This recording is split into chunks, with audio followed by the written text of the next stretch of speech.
नरगिस मोहम्मदी इस वक्त ईरान की इवान जेल में रियासत के खिलाफ प्रोपेगेंडा फैलाने के इल्ज़ाम में 12 साल की सज़ा काट रही हैं।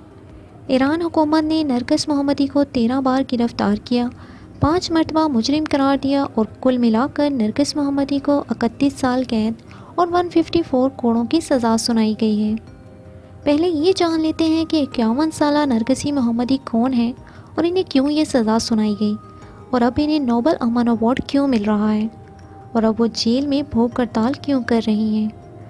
नरगिस मोहम्मदी हार्ट और लंग्स की बीमारी में मुब्तला हैं। ईरानी जेल हुकाम इन्हें हॉस्पिटल इसलिए नहीं ले जा रहे क्योंकि उन्होंने हिजाब पहनने से इनकार किया है, इसीलिए उन्होंने भूख हड़ताल शुरू कर दी।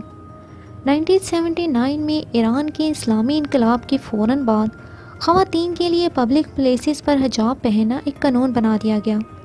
जो कोई ख़तून पब्लिक प्लेसेस पर हिजाब नहीं पहनती इन्हें गिरफ़्तार कर लिया जाता है। ईरान में ख़वातीन पर इस किस्म के जुल्म सितम के ख़िलाफ़ जद्दोजहद करने पर नरगिस मोहम्मदी को नोबल अमन अवार्ड दिया गया है। सितंबर 2022 में ईरान में एक 22 साल लड़की माहा जिसने हिजाब नहीं किया था उसे गिरफ़्तार कर लिया गया और ईरानी पुलिस की तहवील में इसकी मौत हो गई, जिसके बाद पूरे ईरान में बगावत की एक लहर दौड़ गई। ईरान में मुजाहरा करने वालों के ख़िलाफ़ क्रैकडाउन किया गया, जिसमें सैकड़ों अफराद हलाक हुए और मुख्तलिफ मुकदमात में 7 अफराद को फांसी दी गई। नरगिस मोहम्मदी के शौहर ताक़ी रहमानी पेरिस में अपने 2 बच्चों के साथ जिलावतनी की सज़ा काट रहे हैं।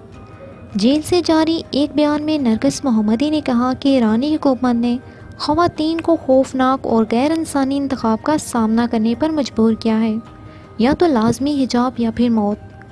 1998 से नरगिस मोहम्मदी मुख्तलिफ सज़ाओं का सामना कर रही हैं।